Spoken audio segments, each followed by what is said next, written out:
हेमलता आज भी अपने बहू बेटे की जिंदगियों पे राज करती है। हेमलता का बेटा प्रदीप वैसे तो काम धंधा करता था, पर हेमलता हमेशा उस पे चिल्लाती रहती थी। अरे प्रदीप, कितने दिन से कह रही हूँ कि बाजार से नई बाल्टी ला कर दे, पर तेरे कानों पर तो जूं तक नहीं रेंगती। जब से तूने शादी की है एकदम निठल्लू हो गया है। सही कहते हैं लोग कि बीवी के आ जाने के बाद बेटा पराया हो जाता है। अरे माँ, मैं बाजार बाल्टी लेने गया था, पर दुकान वाले के पास बड़ी बाल्टी थी ही नहीं। उसने बोला कि 2 दिनों में माल आ जाएगा। हाँ, बस तुझे ही कुछ नहीं मिलता, बाकी सबको सब कुछ मिलता है। एक तू है और एक तेरी बीवी, जो एक काम लेकर दिन भर बैठे रहते हैं। अब इसमें कुमुद ने क्या किया माँ? क्या किया वो मत पूछ, क्या क्या नहीं किया वो पूछ। सुबह से बोल रही हूँ दिवाली आने वाली है, घर की साफ सफाई शुरू कर दे, पर तेरी तरह वो भी मेरी बातों को अनसुना करती है। कहाँ माँ जी, आप ही ने तो कहा था कि पहले अचार बना डालूं और फिर सफाई करूं। अभी तो अचार का काम खत्म हुआ है। इतना आराम से काम करेगी तो दिवाली की सफाई अगले बरस होगी। प्रदीप और कुमुद कितना भी अच्छा कर लीं, पर हेमलता हमेशा कुछ न कुछ बात लेकर झगड़ती ही रहती थी। प्रदीप को ऑफिस से दिवाली का बोनस मिला था। सारे पैसे अगर माँ को दूंगा तब भी माँ गुस्सा ही रहेगी। उससे अच्छा कुछ पैसे मैं कुमुद को दे देता हूँ। कम से कम इस बरस वो अपनी पसंद का कुछ सामान तो खरीद पाएगी। प्रदीप ने उस एनवलप में से 2000 रुपए निकाल लिए।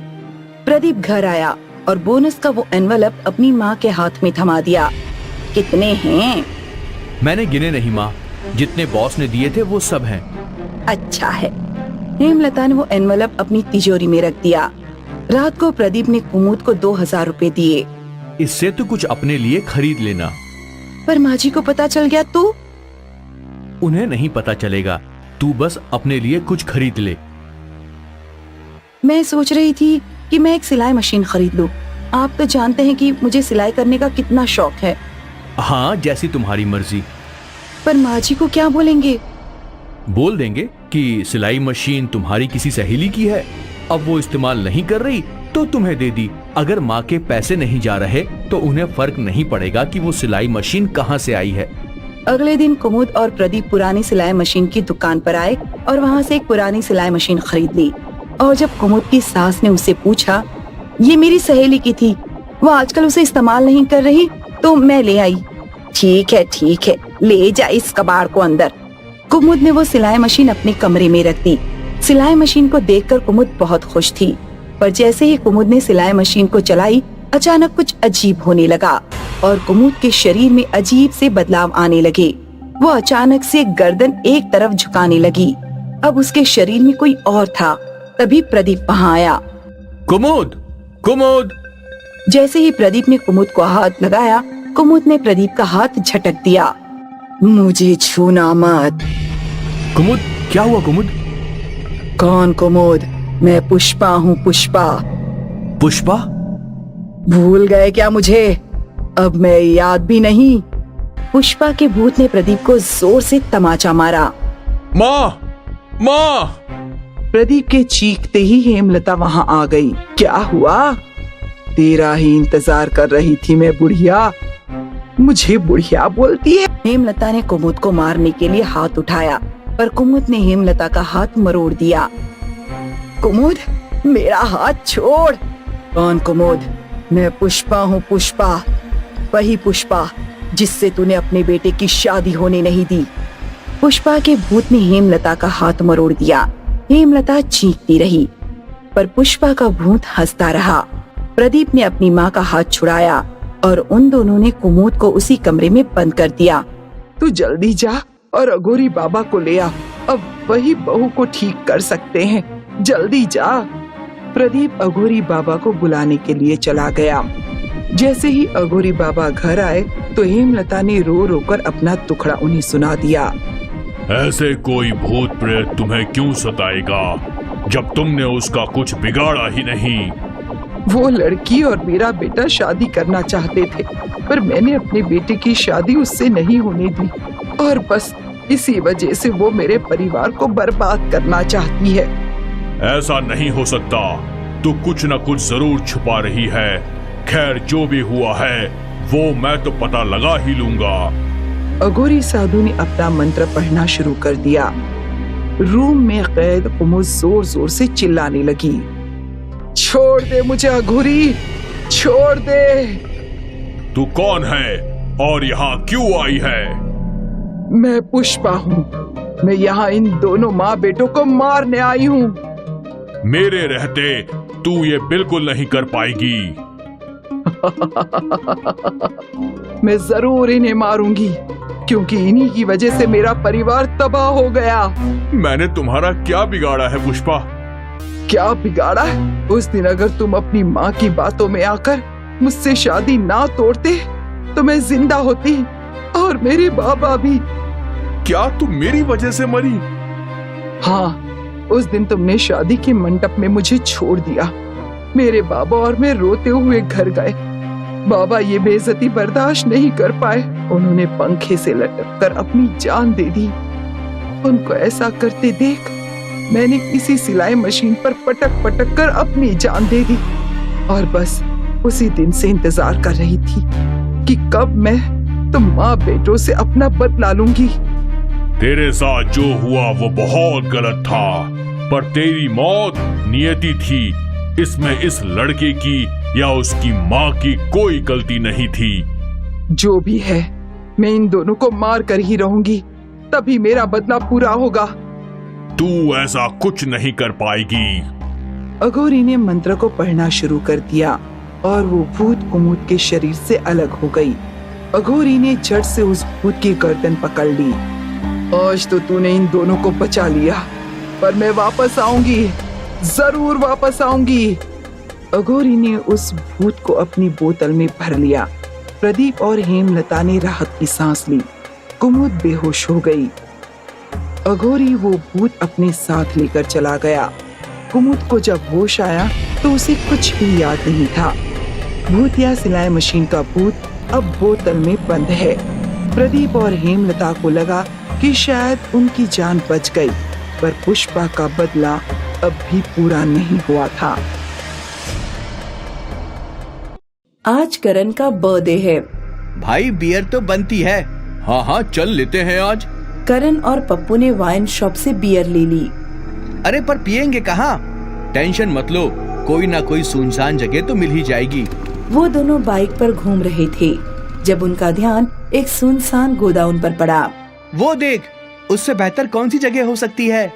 हाँ यार, चल चलते हैं वहाँ। करण और पप्पू बियर की बोतल लेकर उस गोदाउन की तरफ चलने लगे। गोदाउन में पैर रखते ही पप्पू डर गया। क्या हुआ?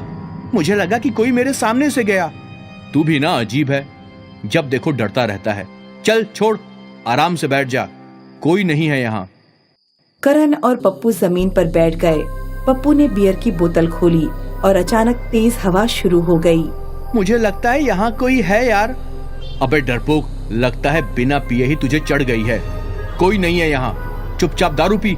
करण और पप्पू दारू पीने लगे और आंधी के साथ धूल उड़ने लगी।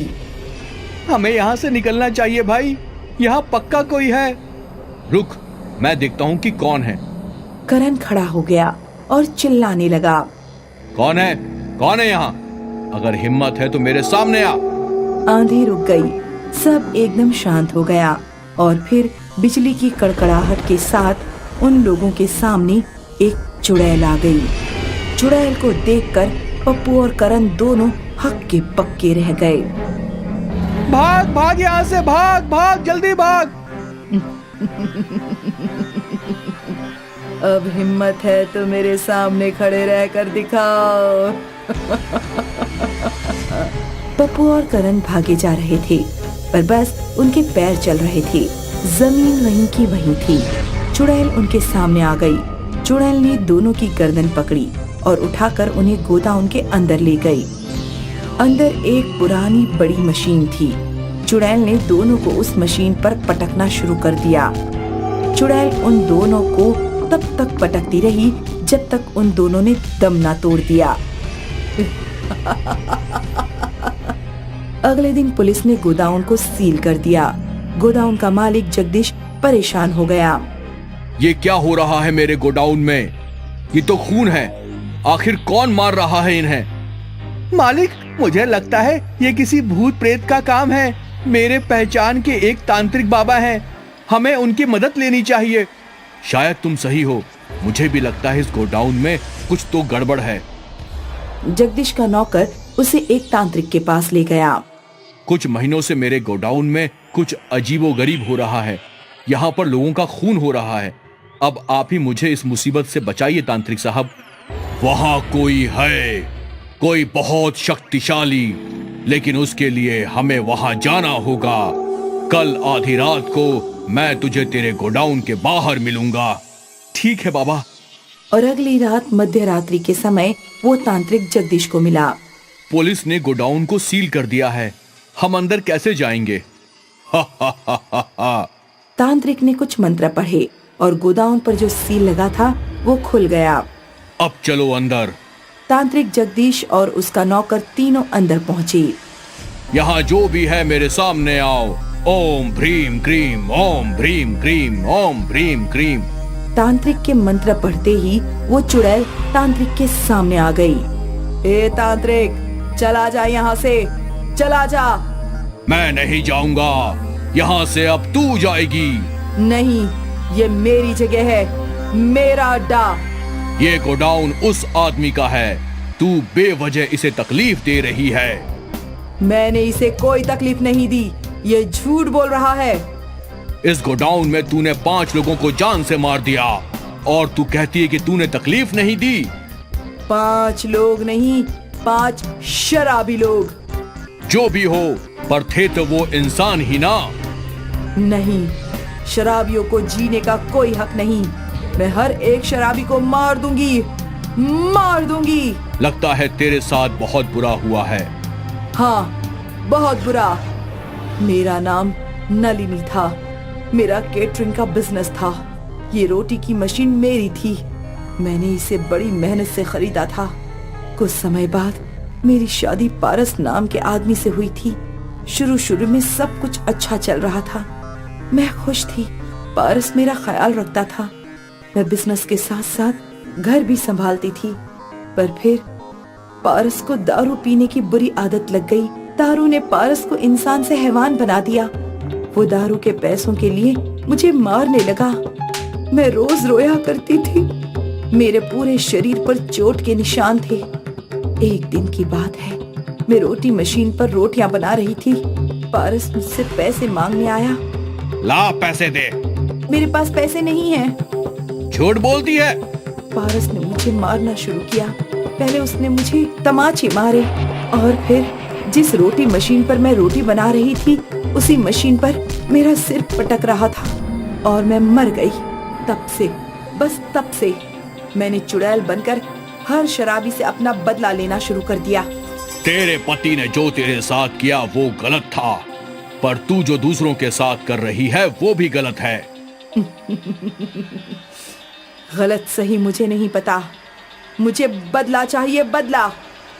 बदले के नशे में तू तो अंधी हो गई है। ओम भ्रीम क्रीम, ओम भ्रीम क्रीम, ओम भ्रीम क्रीम।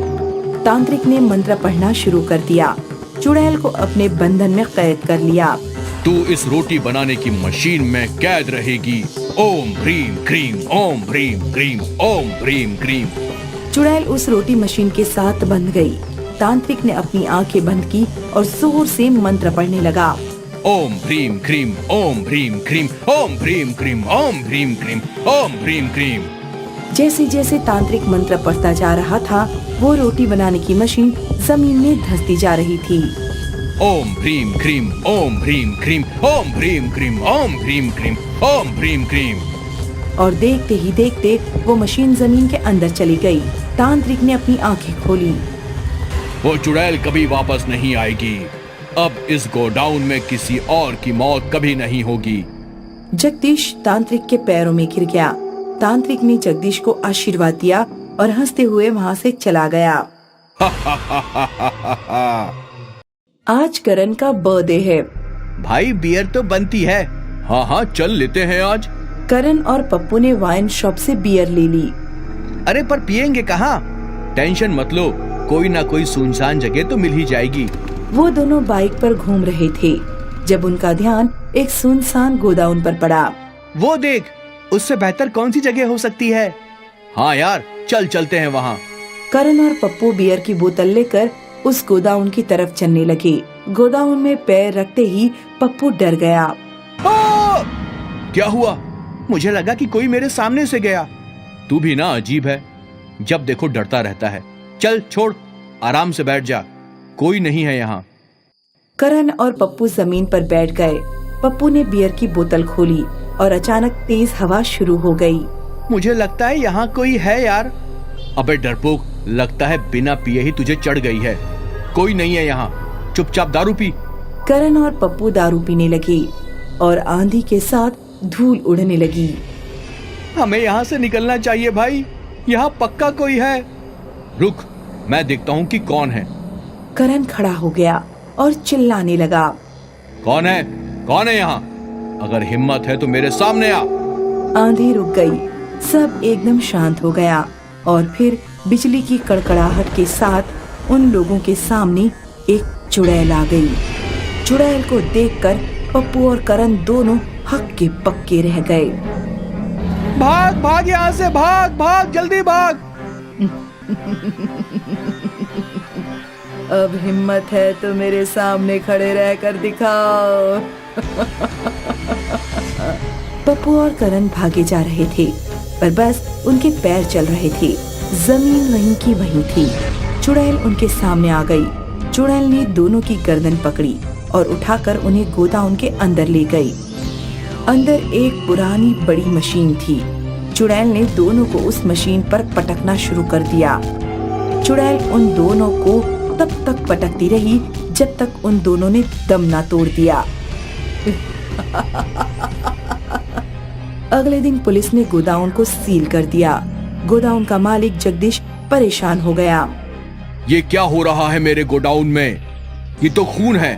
आखिर कौन मार रहा है इन्हें? मालिक, मुझे लगता है ये किसी भूत प्रेत का काम है। मेरे पहचान के एक तांत्रिक बाबा हैं, हमें उनकी मदद लेनी चाहिए। शायद तुम सही हो, मुझे भी लगता है इस गोडाउन में कुछ तो गड़बड़ है। जगदीश का नौकर उसे एक तांत्रिक के पास ले गया। कुछ महीनों से मेरे गोडाउन में कुछ अजीबोगरीब हो रहा है। यहाँ पर लोगों का खून हो रहा है। अब आप ही मुझे इस मुसीबत से बचाइए तांत्रिक साहब। वहाँ कोई है, कोई बहुत शक्तिशाली, लेकिन उसके लिए हमें वहाँ जाना होगा। कल आधी रात को मैं तुझे तेरे गोडाउन के बाहर मिलूंगा। ठीक है बाबा। और अगली रात मध्य रात्रि के समय वो तांत्रिक जगदीश को मिला। पुलिस ने गोडाउन को सील कर दिया है, हम अंदर कैसे जाएंगे? तांत्रिक ने कुछ मंत्र पढ़े और गोदाउन पर जो सील लगा था वो खुल गया। अब चलो अंदर। तांत्रिक जगदीश और उसका नौकर तीनों अंदर पहुँचे। यहाँ जो भी है मेरे सामने आओ। ओम भ्रीम क्रीम, ओम भ्रीम क्रीम, ओम भ्रीम क्रीम। तांत्रिक के मंत्र पढ़ते ही वो चुड़ैल तांत्रिक के सामने आ गई। ए तांत्रिक, चला जा यहाँ से, चला जा। मैं नहीं जाऊंगा, यहाँ से अब तू जाएगी। नहीं, ये मेरी जगह है, मेरा अड्डा। ये गोडाउन उस आदमी का है, तू बेवजह इसे तकलीफ दे रही है। मैंने इसे कोई तकलीफ नहीं दी, ये झूठ बोल रहा है।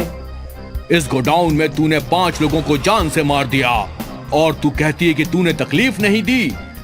5 लोग नहीं, 5 शराबी लोग। जो भी हो, पर थे तो वो इंसान ही ना। नहीं, शराबियों को जीने का कोई हक नहीं। मैं हर एक शराबी को मार दूंगी, मार दूंगी। लगता है तेरे साथ बहुत बुरा हुआ है। हाँ, बहुत बुरा। मेरा नाम नलिनी था, मेरा केटरिंग का बिजनेस था। ये रोटी की मशीन मेरी थी, मैंने इसे बड़ी मेहनत से खरीदा था। कुछ समय बाद मेरी शादी पारस नाम के आदमी से हुई थी। शुरू में सब कुछ अच्छा चल रहा था, मैं खुश थी। पारस मेरा ख्याल रखता था, मैं बिजनेस के साथ साथ घर भी संभालती थी। पर फिर पारस को दारू पीने की बुरी आदत लग गई। दारू ने पारस को इंसान से हैवान बना दिया। वो दारू के पैसों के लिए मुझे मारने लगा। मैं रोज रोया करती थी। मेरे पूरे शरीर पर चोट के निशान थे। एक दिन की बात है, मैं रोटी मशीन पर रोटियां बना रही थी। पारस मुझसे पैसे मांगने आया। ला पैसे दे। मेरे पास पैसे नहीं हैं। झूठ बोलती है। पारस ने मुझे मारना शुरू किया। पहले उसने मुझे तमाचे मारे और फिर जिस रोटी मशीन पर मैं रोटी बना रही थी उसी मशीन पर मेरा सिर पटक रहा था और मैं मर गई। तब से, बस तब से मैंने चुड़ैल बनकर हर शराबी से अपना बदला लेना शुरू कर दिया। तेरे पति ने जो तेरे साथ किया वो गलत था, पर तू जो दूसरों के साथ कर रही है वो भी गलत है। गलत सही मुझे नहीं पता, मुझे बदला चाहिए, बदला। बदले के नशे में तू तो अंधी हो गई है। ओम भ्रीम क्रीम, ओम भ्रीम क्रीम, ओम भ्रीम क्रीम। तांत्रिक ने मंत्र पढ़ना शुरू कर दिया। चुड़ैल को अपने बंधन में कैद कर लिया। तू इस रोटी बनाने की मशीन में कैद रहेगी। ओम भ्रीम क्रीम, ओम भ्रीम क्रीम, ओम भ्रीम क्रीम। चुड़ैल उस रोटी मशीन के साथ बंध गई। तांत्रिक ने अपनी आंखें बंद की और जोर से मंत्र पढ़ने लगा। ओम भ्रीम क्रीम, ओम भ्रीम क्रीम, ओम भ्रीम क्रीम, ओम भ्रीम क्रीम, ओम भ्रीम क्रीम। जैसे जैसे तांत्रिक मंत्र पढ़ता जा रहा था, वो रोटी बनाने की मशीन जमीन में धंसती जा रही थी। ओम भ्रीम क्रीम, ओम भ्रीम क्रीम, ओम भ्रीम क्रीम, ओम भ्रीम क्रीम, ओम भ्रीम क्रीम। और देखते ही देखते वो मशीन जमीन के अंदर चली गई। तांत्रिक ने अपनी आंखें खोली। वो चुड़ैल कभी वापस नहीं आएगी। अब इस गोडाउन में किसी और की मौत कभी नहीं होगी। जगदीश तांत्रिक के पैरों में गिर गया। तांत्रिक ने जगदीश को आशीर्वाद दिया और हंसते हुए वहां से चला गया। रात के करीब 1 बजे का समय था। शहर की सड़कों पर सन्नाटा पसरा था और मोहन अपनी साइकिल पर सवार होकर फैक्ट्री से घर लौट रहा था। वो चलते चलते मन ही मन सोच रहा था कि काश आज कहीं से खाने को बर्गर मिल जाते तो मजा आ जाता। बर्गर खाकर रात गुजार लेता और फिर खाना बनाने की नौबत से बच जाता। वो ये सब सोचते हुए चलते जा रहा था कि तभी उसकी नजर एक बर्गर की रेहड़ी पर पड़ी। सड़क पर एक जगह रात को भी कोई बर्गर बेच रहा था। मोहन बर्गर खरीदने के लिए उस रेहड़ी पर रुक जाता है। भाई बर्गर मिल सकता है क्या? यहाँ बर्गर ही मिलता है और वो भी बहुत सस्ता। अच्छा सस्ते में? भाई कितने का है? सिर्फ 5 रुपए का। एक बर्गर 5 रुपए का। बर्गर की कीमत 5 रुपए सुनकर मोहन हैरत में पड़ जाता है और उसे बर्गर वाले पर कुछ संदेह होता है। वो बर्गर वाले की तरफ ध्यान से देखता है तो भय से कांपने लगता है। बर्गर वाले की आंखें लाल अंगारों सी जल रही होती है और चेहरा कुछ नीला नीला नजर आता है। कौन हो तुम? तुम मुझे बर्गर वाले तो नहीं लगते। भूत भूत तो नहीं हो ना? सही समझा तूने, मैं भूत ही हूँ। भूत या बर्गर वाला। अब चुप कर और बर्गर खा, नहीं तो मैं तुझे ही बर्गर बना दूंगा, समझा? ये कहते हुए बर्गर वाला अपने असली भूतिया रूप में आ जाता है और मोहन को जबरदस्ती बर्गर खिलाने की कोशिश करता है। मोहन जैसे ही उसका बर्गर खाने लगता है तो अचानक ही वो बर्गर केचुओं का गुच्छा बन जाता है और फिर मोहन उन केचुओं को फेंककर वहां से भाग लेता है। बचाओ बचाओ, भूत भूत है, ये बर्गर वाला भूत है। अपनी साइकिल तो लेता जा। मोहन चिल्लाता हुआ भागा ही जा रहा होता है कि तभी सामने से पुलिस की एक गाड़ी आ जाती है। पुलिस वाले उसे इतनी रात को चिल्लाते देखकर गाड़ी रोक लेते हैं। क्यों रे, इस तरह क्यों चिल्ला रहा है? और इतनी रात को यहाँ क्या कर रहा है तू? मोहन हांफते हुए पुलिस वालों को सब कुछ बता देता है और फिर उनसे मदद मांगता है। साहब, वहाँ भूत के पास मेरी साइकिल रह गई। अगर आप उससे मेरी साइकिल दिला देंगे तो बड़ी मेहरबानी होगी साहब। तुझे जरूर बावले कुत्ते ने काटा होगा, इसीलिए तू पागल हो गया है। अबे गधों के राजा, हम रात भर सड़कों पर घूमते हैं, हमें तो कोई भूत बर्गर नहीं खिलाता, तुझे भूत ने बर्गर खिलाया है? झूठा कहीं का। मैं झूठ नहीं बोल रहा हूँ साहब, वहाँ सचमुच एक भूत रेहड़ी लगाकर बर्गर बेच रहा है। अच्छा तो चल बैठ गाड़ी में और हमें भूत भाई के बर्गर वाली रेहड़ी दिखा। चलो साहब। ये कहकर मोहन पुलिस वालों की गाड़ी में बैठ जाता है और उन्हें उसी जगह पर ले जाता है। मगर अब वहाँ कोई रेहड़ी नहीं होती है, वहाँ बस मोहन की साइकिल ही खड़ी मिलती है। कहाँ है भूत और कहाँ है भूत की बर्गर वाली रेहड़ी? यहाँ तो बस तेरी साइकिल ही खड़ी है। साहब सच में यहीं पर एक रेहड़ी थी और उस पर एक भूत बर्गर बेच रहा था और पता नहीं भूत कहाँ चला गया। हमें भोंदू मत बना भूतनी के, जरूर तूने कोई नशा किया होगा और फिर नशे में तेरे साथ ये सब कांड हुआ होगा। मन के वहम को सच्चाई बनाने की कोशिश करता है। नहीं साहब, भले मेरी डॉक्टरी करवा लो, मैंने कोई नशा नहीं किया है, मैं तो फैक्ट्री से नौकरी करके लौट रहा था। अब और हमें उल्लू मत बना, समझा? सीधे सीधे अपनी साइकिल उठा और घर भाग जा, वरना पिछवाड़े से बंदर का मौसा बना दूंगा। इतने लठ मारूंगा कि गिने भी ना जाएंगे तुझसे। पुलिस वाले के ये कहने पर मोहन चुपचाप अपनी साइकिल उठाकर उस पर सवार हो जाता है और फिर चुपचाप अपने घर निकल लेता है। इस घटना के दिन के बाद शहर की एक कॉलोनी में देर शाम डमरू नाम का एक बालक अपनी माँ से बर्गर खाने को लेकर जिद कर रहा होता है। बेटा, रोज रोज ठूस ठूस कर बर्गर खाते हो, एक आध दिन छोड़ भी दिया करो। बर्गर खा खा कर कितने मोटे हो गए हो। मुझे खाना है, जल्दी से फोन कर दो, बर्गर मंगा दो, भाषण मत दो माँ। मैं भाषण दे रही हूँ? आने दे आज तेरे पिता को, तेरे ऐसी चीजें खाने पर बैन ही लगवा दूंगी, समझा? लगवा देना बैन, नहीं खाऊंगा, पर आज आखिरी बार तो मंगवा ही सकती हो, जल्दी से मंगवा दो माँ। ठीक है, मंगवा देती हूँ, आखिरी बार, आज के बाद रोज रोज नहीं मांगेगा। हाँ नहीं मांगूंगा, बस खुश। इस तरह डमरू की जिद करने पर उसकी माँ 2 बर्गर का ऑर्डर कर देती है और फिर कुछ देर बाद ही डोरबेल बज उठती है। डमरू की माँ दरवाजा खोलती है तो सामने डिलीवरी बॉय को खड़ा पाती है। ये लो 2 बर्गर का ऑर्डर। इतनी रात को बर्गर खाना जरूरी था क्या? इससे तुम्हें क्या, तुम क्यों पूछते हो? बस वैसे ही पूछ लिया, क्योंकि इस समय लोग अक्सर घर में खाना बनाकर खाते हैं। डिलीवरी बॉय की लाल लाल बाहर को उभरी हुई आंखें और चेहरे का नीला रंग होता है। ये सब देखकर डमरू की माँ अंदर ही अंदर थोड़ा घबरा जाती है, मगर फिर भी वो उस डिलीवरी बॉय को धमकाने से बाज नहीं आती। शक्ल से तो तू भूत दिख रहा है, तुझे इस काम पर रख किसने लिया? ला दे बर्गर और अपना रास्ता नाप। भूत से मिलना है तो उससे भी मिलवा दूंगा। अब अपने ये बर्गर संभालो और मैं चला। ये कहकर डमरू की माँ उससे बर्गर लेकर अंदर चली जाती है और डिलीवरी बॉय भी चला जाता है। उधर डमरू बर्गर देखते ही उन पर टूट पड़ता है, मगर जैसे ही वो बर्गर खाने की कोशिश करता है तो बर्गर अचानक बदबूदार कचरे में बदल जाता है और डमरू उसे मुंह से बाहर थूकते हुए चीखता है। ये क्या मंगाया है माँ? ये तो कचरा है, कूड़े के ढेर का कचरा।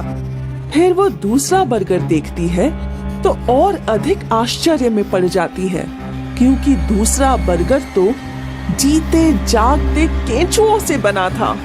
ये देखते ही वो उसे उठाकर दूर फेंक देती है और तभी वहाँ भूत के हंसने की आवाज सुनाई देती है।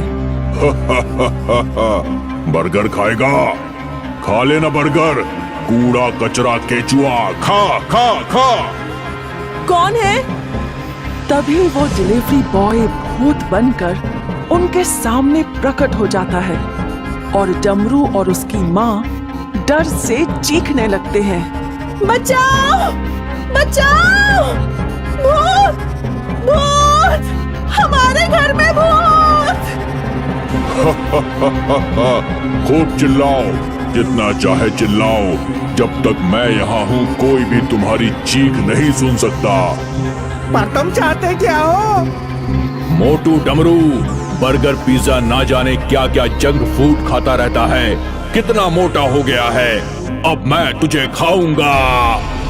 पर तुम मुझे क्यों खाओगे? क्योंकि जंक फूड खाने वाले लोग मुझे अच्छे नहीं लगते। भूत जी मुझे माफ कर दो, मैं जंक फूड खाना छोड़ दूंगा, हमेशा के लिए छोड़ दूंगा। नहीं छोड़ेगा, मुझे तुझ पे भरोसा नहीं है। नहीं नहीं नहीं, मैं बिल्कुल छोड़ दूंगा। मैं घर में बने पौष्टिक चीजें ही खाऊंगा, मैं कसम खाता हूँ। अच्छा ठीक, तुझे छोड़ देता हूँ, पर याद रखना अपनी ये कसम अगर तू भूला तो मैं फिर लौट कर आ जाऊंगा। नहीं भूलूंगा, कभी नहीं भूलूंगा। ठीक है, मैं जाता हूँ। ये कहकर भूत एकाएक गायब हो जाता है और फिर उस दिन के बाद डमरू बर्गर, पिज्जा आदि जंक फूड खाने की कभी जिद नहीं करता।